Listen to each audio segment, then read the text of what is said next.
Okay gang, I was doing the videos for this and I lost a sign, and that means that I have to throw away everything.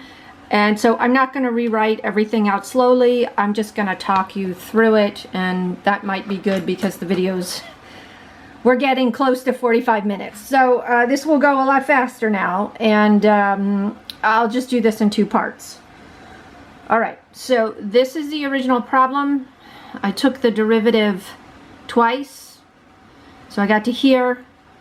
This was the constraint on the original problem. You have to find the critical number for the first derivative, the critical point for the second derivative. So that's the first thing you do. So you take the first derivative, you set it equal to 0, and you isolate the cosine. So however you solve it, you get the cosine by itself, and it equals to 1/2. Now, what's important about it is that the cosine is positive. If the cosine is positive, it's in quadrant 1 and 4, because the cosine is negative in quadrant 2 and 3. So the cosine must be sitting in quadrant 1 and 4 because it's positive. Then you use what it's equal to draw the triangle. So it's giving you the adjacent and the hypotenuse, which means that the adjacent is a 1 and the hypotenuse is a 2. From pre-calc, you should have learned that that makes the third side a radical 3. So once you know what the triangle is, the 1 radical 3, 2, you then have memorized what the angles are as well of this triangle. So the radical 3 is across from the 60 degrees. So now I know that the reference angle is 60 degrees. And all the reference angles are always the same magnitude. So if this has a reference angle of pi/3, so does this one, which has the same dimensions. So remember, that is just your reference angle, which is 60 degrees. You then have to calculate your standard angle. Your standard angle always starts from the positive x-axis. So in quadrant 1, so it always starts on the positive x-axis to here, right, for the first one. So in quadrant 1, the reference angle and the standard angle are the same. So that means that one of our values are pi/3. In quadrant 4, you have to convert the reference angle into a standard angle. So the reference angle is only this guy here. You have to swing all the way around to get to here. So to do that, it's like it didn't quite make it to 2 pi. It's pi/3 short of 2 pi. So you have to do 2 pi minus pi/3. You have to get an LCD. You have to get an LCD. That gives you 5 pi/3, which is your second answer on the 1 revolution of this domain. So your two critical numbers are pi/3 and 5 pi/3. If you're a little more comfortable in degrees, that's 60 and 300. So that's how I got those two, the critical numbers, because that's where the cosine is equal to positive 1/2 on 1 revolution. Now we do the same thing for the second derivative to find the critical points.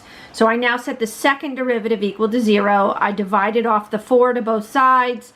Now this is a quadrantal angle, so you have to use a unit circle. The sine is equal to 0 at an angle of 0 and an angle of pi. The sine is always the second value on the unit circle. So I have 0 and pi. Because we are already, 0 is already one of the endpoints of the domain, you don't really need it. If you write it, it's fine, but you don't really need it. So that's why I just have for my critical points pi. But if you put 0 here, that's fine. I just didn't put it here again because it's here in the endpoint. All right, then you start testing the data, right? So you put your critical number down on your number line. You put pi/3 and 5 pi/3 down on your number line because you're going to do some research about the behavior of the first derivative. So remember, you have to pick some test values. So pi/3 is 60 degrees. So I picked as a test point pi/6, which is 30. In between here and here, between 60 and 300, I picked 180. So I picked pi as a test value. And between here and here, between 300 and 2 pi or 360, I picked 11 pi/6, which is 330.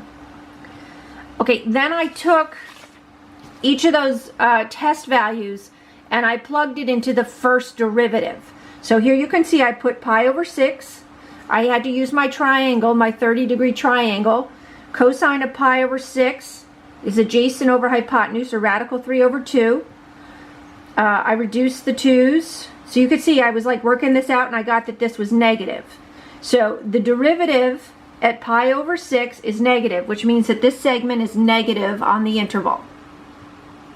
All right, then I used pi in the first derivative, so I plugged it in.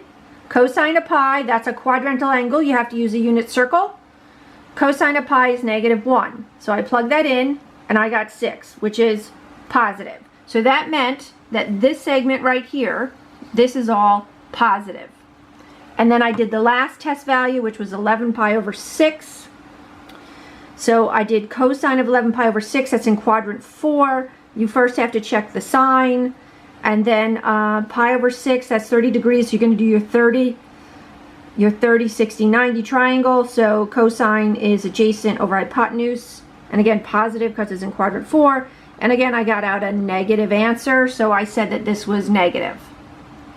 I then wrote out from my research the behavior, right? So we've got that this graph is increasing from pi over 3 to 5 pi over 3. We've got that the graph is decreasing from 0 to pi over 3. And it's decreasing from 5 pi over 3 to 2 pi. All right, then I went on to my, oh no, I didn't finish with this. Okay, so that's the increasing and decreasing behavior. And then I went back and I did the first derivative test to look for relative extrema, right? You have to do your relative extrema, your first derivative test. So I went to each critical number. So I started here. To the left, the graph is going down. To the right, the graph is going up. That makes a minimum. So at pi over 3, I have a relative minimum. So remember, you have to find the xy value for that, the xy value. You do not want to plug this x value back into the derivative. The derivative is equal to 0. I'm looking for the actual original function, not the derivative. So if you remember, this is the original function. You want to plug it into here. So that's what I did. I took the original function and I plugged in the pi over 3. Now remember, pi over 3 is that 30, 60, 90 triangle that I've drawn a few times so far. So pi over 3 is 60 degrees. Sine of 60 degrees is radical 3 opposite over hypotenuse. I simplified this out. I plugged it in my calculator and I got about -1.4. I put it in my calculator to approximate it because I'm going to try to draw this. So it's -1.4. Okay, then I went, so that's my minimum. That's my minimum. It's at pi over 3, -1.4 on the original graph. Then I came over here to my other critical number. I saw that it was increasing on the right of the critical number and decreasing on the left of the critical number. So that means that creates a maximum. So I have a maximum at 5 pi over 3. So I need to now figure out what is that xy point on the graph. Again, you do not want to plug this into the derivative. The derivative is equal to 0. You want to plug this into the original function, right? The one that you started with, because you want to know the height on the graph. So that's what I did. I plugged it into the original function. And this is where I made the mistake the first time, where I had to do this whole frickin' thing over. And, you know, join the club if it gets a little frustrating every now and then. But be impressed with yourself, because you are putting together a lot of stuff at once. And, you know, once you're doing pages of math, every now and then it happens, you know, and that's just the way it is. But you know, so hence the new video. All right, so all I did, the only mistake I made is I forgot to check the sign. And that's why it's always so important, me included, I've got to check the sign. So 5 pi over 3 is in quadrant 4, but the sign is negative in quadrant 4. It's negative. So it's negative, and then the reference angle is pi over 3, so it's opposite over hypotenuse. And this I then estimated with my calculator, which is 13.9. Okay, it's 13.9 when you estimate it. And again, you need to estimate it because we're graphing. And I was able to figure out I made a mistake when I was putting all my data together. But unfortunately, I had already made 2 videos by then. Okay, so that's the max and min. That's the max and min. So now we move on to the second derivative, studying the behavior. All right, so now we're on to here, and we're going to study the behavior of this guy. All right, so here we are with this guy. This is your second derivative. I already showed you how we got the critical point. So now you want to put up your number line from 0 to 2 pi. You want to put your critical point on it, which is pi. You want to pick some test values. So I picked between 0 and pi, I picked pi over 2. Between pi and 2 pi, I picked 3 pi over 2. Remember, it just has to be any value in between these two. Okay, now you plug the test value into the second derivative. So this is what you see me doing here. Pi over 2 is a quadrantal angle. So when you see me plugging in, I'm using the unit circle because the unit circle is for quadrantal angles. So here you see me plugging it in. Sine of pi over 2 is 1. So 4 times 1 is 4. That's positive. So I wrote this is positive.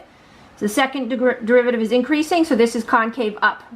I'm going to try to get through this. The camera's only at 11 minutes. It'll hold. Okay, so then I plugged 3 pi over 2 into the second derivative.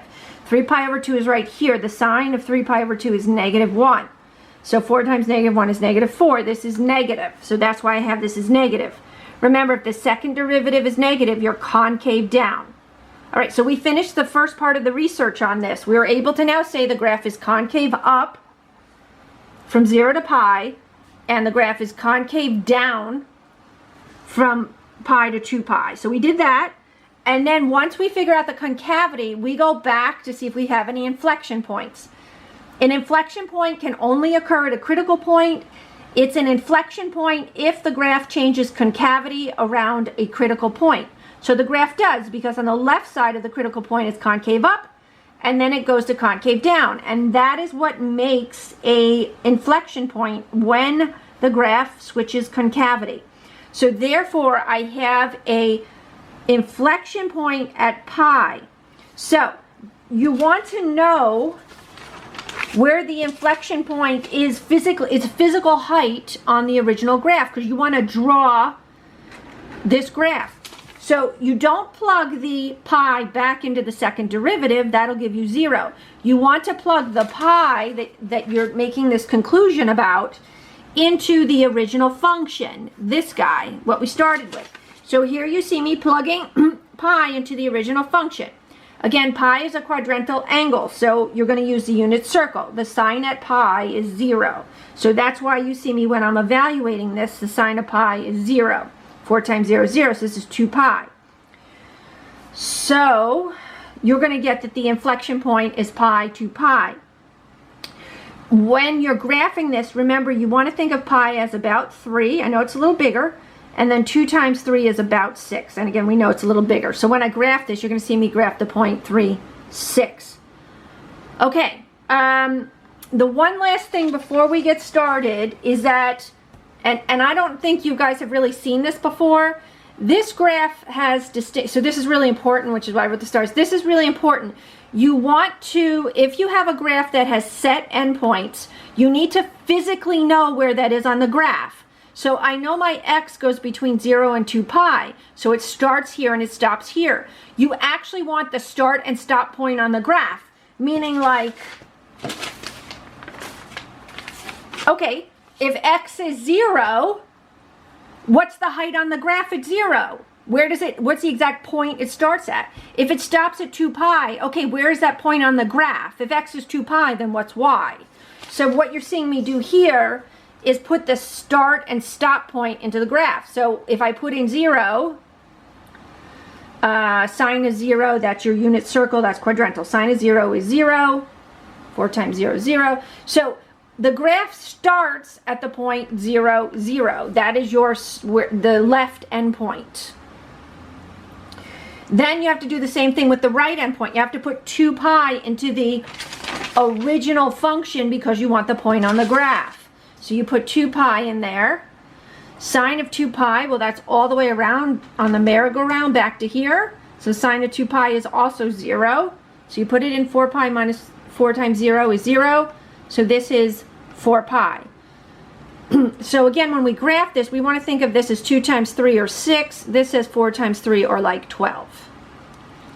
All right, gang, that's it for the data collection. I am going to start the graphing.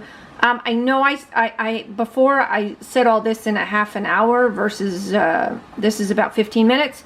So if something came out too fast, you need me to reiterate, just let me know. But in the second part now, I will just do the graphing, because before when I forgot the negative.